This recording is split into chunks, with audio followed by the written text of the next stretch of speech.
Well, good afternoon, everyone. Last evening, we had an election. The election's over. Donald Trump is the president-elect. As governor and lieutenant governor, we will continue to work to govern and to lead and to work to improve the lives of people in our great state of Massachusetts. We will also support, of course, the peaceful transfer of power. I also want to acknowledge that in Massachusetts and across the country today, there are many people who are very happy. There are also many people in Massachusetts and across the country who are very unhappy and who are having a hard time and are not pleased with the results. Many in our state are worried about their future. This is a moment to acknowledge those concerns, and it's also a moment for resolve. This is a time to come together. We see so much anger and division across the country, but I know Massachusetts is a place and will be a place where we care about each other and we look after one another. So whoever you are, whoever you voted for, know that we're going to continue to work together and move forward.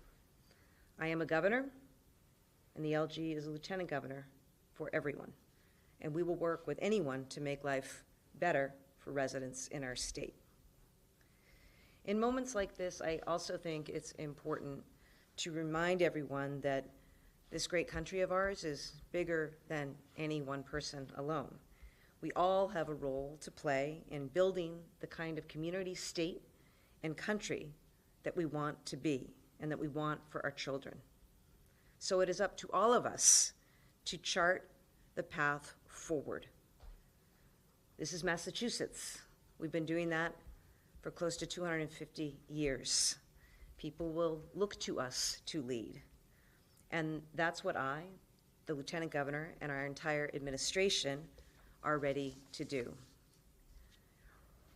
We're going to do it with all of our residents, and we're going to do it by staying true to things that we care about. And we're going to do it by continuing to push forward on the things that make Massachusetts so great. Driving down high housing costs by building more homes, driving a strong, innovation-based economy that thrives from life sciences to robotics to advanced manufacturing. Amplifying and taking care of things that we really value, like our public education. We're going to continue to keep working to make sure that Massachusetts remains number one and that we have the best public education in the country, from early ed to higher ed. We value access to health care, also tops in the country. We're going to continue to work to make sure that residents have access to the best care in the country and the highest rate of coverage. We care about the climate and our environment. We're going to continue to lead on offshore wind energy, climate tech innovation, and good jobs. We care about our veterans, and in this lead up to Veterans Day, we will be celebrating them. Tomorrow, we're marking a milestone in this administration in the rebuilding of the Holyoke Veterans Home. We're ahead of schedule, turning this into a world-class facility for our veterans. We're also a place where we will always stand up for people's rights and freedoms, where women will have control over their own health care decisions, and where every person is respected, valued, and heard. Whoever you are, wherever you were born, whomever you love. That was true yesterday, it's true today, and it will be true tomorrow. That's my promise to all of you. I remember after Kim and I were elected, we visited Girls Inc. It's a nonprofit that runs after-school programs for girls to help them grow into strong leaders. We wanted to share that moment with them as the first all-female team elected in the country's history. It was a moment of great hope and optimism. We went there to inspire them, but they, of course, inspired us. And know that every day out there, we see incredible works by people all across the state. Incredible organizations, incredible colleges and universities, incredible schools, incredible companies. So much good is happening in our state and from this state. And that's going to continue. And we're going to work together. We're going to lead in Massachusetts. It's who we are. It's who we will be. We've always understood that the arc of history is long. Massachusetts has been a state that shows this country where it is going, not where it's been. That's the Massachusetts we know and love. That's the Massachusetts we'll work for every day. And now it's time for all of us to get to work and show the way. Thank you. Governor, as Attorney General, you sued the Trump administration about 100 times. How do you feel like you can work with that administration? I know that the Attorney General will be having a press conference shortly, and I'm sure she'll speak to some of that. But look, as governor, I will continue to do everything in my power to advocate for, fight for, take care of, and nurture residents and businesses in Massachusetts. And we'll do that across a variety of ways. I think I've spoken quite a bit about Donald Trump and my feelings about him. We have to see whether he makes good on what he promised and ran on in terms of Project 2025 or other things. But we'll make sure that we are doing everything within our power as an administration to take steps necessary to bring about the very best for residents, for our economy here. I think that last night you saw from the exit polls some of the focus, people's attention on the economy. We've been working very hard here as a team to address economic concerns here in Massachusetts. We cut taxes right out of the gate. We've worked to make childcare more affordable, to make housing more affordable with the successful passing and my signing of the Affordable Homes Act. And we're continuing to get after costs every single day. Governor, even though the Vice President won here in Massachusetts, Trump won a larger share than in past elections. The Mass GOP here picked up seats in the legislature. In New Hampshire, Republicans won the governor's office. What did Democrats underestimate or miss here in New England? And whether that's the same as across the country with laughing this election? I think that results here were pretty much consistent with what they've been historically. I think that Donald Trump picked up a couple, 3 more percentage points maybe in the Massachusetts vote. New Hampshire, interestingly, it was a close election. It's always, a close election in my home state of New Hampshire.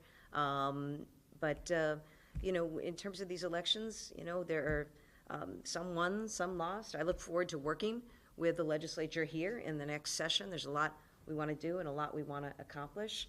But I think the larger question is really, as a country, where do we stand right now and where are we going? And I know that, I speak for myself and the Lieutenant Governor in saying that, here in Massachusetts, we're going to continue to lean into the things that make our state so great. There's a reason why we're #1 in education and innovation and access to health care, why we're ranked the #1 state to live if you're a woman or have a baby or want to raise a family. And, there's a lot of wonderful things happening in Massachusetts. There's a lot of wonderful people doing great work in government and outside of government. And we're going to be an administration that continues to partner with all of them. What are the lessons you think that Democrats can learn from this? What are the lessons you think that what's the takeaway? Where did you go wrong? Where did Democrats go wrong? I think that, that's a subject for a lot of discussion, right? I mean, people will be looking at the results that are still coming through and parsing through that. But I think, the lesson in part is around the economy and the messaging around that. You guys have seen, I mean, the Biden-Harris administration, Massachusetts has really benefited from the Biden-Harris administration, the funding that we've been able to make through them, through the IRA, through the CHIPS and Science Act. I mean, these are transformative pieces of legislation that are really benefiting our state, helping us grow our economy, helping us grow jobs. The recent award of ARPA-H, right, recognizing us as a hub of life sciences and medical innovation. And so we want to work to make sure that continues. It's also the case that, I think people across the country, at least by exit polls, and again, there's more analysis to be done here, were making a statement in part about how they were feeling in terms of their own personal wealth or lack thereof. And others and economists have spoken to this, right? What the Biden-Harris administration did in terms of navigating us through COVID and this pandemic. you saw the report in the Wall Street Journal and others who've reported, top economists, that the next president will inherit the strongest economy possible. But it's taking time with inflation and what happened with COVID for people to see that in their own checkbooks. And that's part of the communication challenge. I know what the Biden-Harris administration did for Massachusetts. I know, you've reported, right? The billions of dollars that have come in, millions of dollars, billions now that have come in, over $8 billion. Important investments that we're making in infrastructure, in transportation, right, in housing, in climate resilience. Ultimately, these are all investments in jobs and a growing economy. Getting people to understand that and the importance of those investments, and that the right policymakers be in place in Washington and here is I think needs to be a continuing effort and work of everybody in office. And Governor, you spent many days out of state campaigning for Joyce Craig and Kamala Harris. They both lost. Meanwhile, back home, the MCAS question you posed marched to victory, and like Matt said, local Republicans gained 2 seats in the legislature. In hindsight, should you have spent more time campaigning here in Massachusetts rather than beyond the state borders? no, I mean, look, people may not agree with my positions, but I'm always going to be clear about what my positions are and who I'm backing and why. We knew, like I say, we knew New Hampshire was going to be close. The reason I was in New Hampshire is because, my mom and dad still live there. I grew up there. I played sports there, went to school there, worked there. I got a lot of friends. I care a lot about that state. And, we have a very close relationship. I mean, literally as border states. And there's a lot of commerce and work going on between the states, and people coming from New Hampshire to Massachusetts to work, people going from Massachusetts to New Hampshire to vacation. So no, I'm proud of the campaign that Joyce Craig ran. She would be a great governor, and the folks in the Great Granite State decided. Look, in terms of other ballot questions and the like, I was out there with my position, but, I recognize I'm just one vote. So we'll move on to other things. What's that? The federal funds bill that you signed recently, Yeah. is that essentially moved under a Trump administration, and do you wish that the legislature had acted on that sooner? No, it's a really important piece of legislation. I'm glad we have it in the books. It will continue to be important, and we're going to continue to work with the next Congress and the next administration in securing as much as we can in terms of federal funding. But isn't it Yeah. able to reach its clean energy goals with the Trump administration? Well, I sure hope so, right? Look, we're full steam ahead, and we are not taking our foot off the pedal at all. That's what we're going to do. And whether it's meeting our climate goals, whether it's building the climate tech infrastructure that I think can make us the global hub for climate tech, building on a thriving life sciences innovation-based economy, continuing to support our students who are top of the country right now, continuing to support our incredible teaching hospitals and our academic institutions. There is so much good, and I get to see the benefit of it every day as we're out and about around this great state, people and organizations and companies doing great things. And so that's my expectation, and that's what we're going to continue to work for every single day, to make sure that we are driving Massachusetts and this region forward. Can you talk about the MCAS and what are next steps with this, and are you going to move to put some new standards in place? The Department of Elementary and Secondary Education will be out with guidance shortly on that. So we'll hear from them shortly about this. But the voters spoke. The voters spoke on that question, and I'm not gonna. I don't know what will come as of just yet. You wouldn't entertain any effort to change those laws, I take it from what you said. The voters have spoken on this, and I think what's important now is that DESE move forward in getting out the appropriate guidance right now in terms of implementation.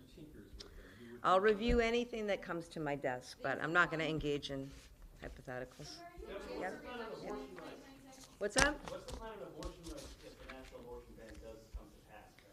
I mean, this is one area that I think we acted on out of the gate. I'm grateful to the legislature here for taking steps to protect women's access to abortion, to protect women's access to medication abortion, and to protect providers of abortion care as well. That will continue, and I signed an executive order also to ensure that we have full access to needed health care, including abortion care in the state. I also stockpiled mifepristone, as you know. So, we are, that's something that we're very committed to, and we'll make sure that women and those who need care are protected here in Massachusetts. Always. Always. Do you have any thoughts about Secretary Galvin launching an investigation into some of those ballot issues in Boston, the ballot shortages that were happening there? I don't. That's an issue for Secretary Galvin in the city. Okay? Thank you, guys. Governor, Thank you you. ready for your election 2026? in 2026? Are you ready for your election? I think it's a little early to make any announcements. We're dealing with this election. I love my job, and, my message today to everybody in Massachusetts is that we see you. We see you. Whether you voted for the president-elect or not, we see you.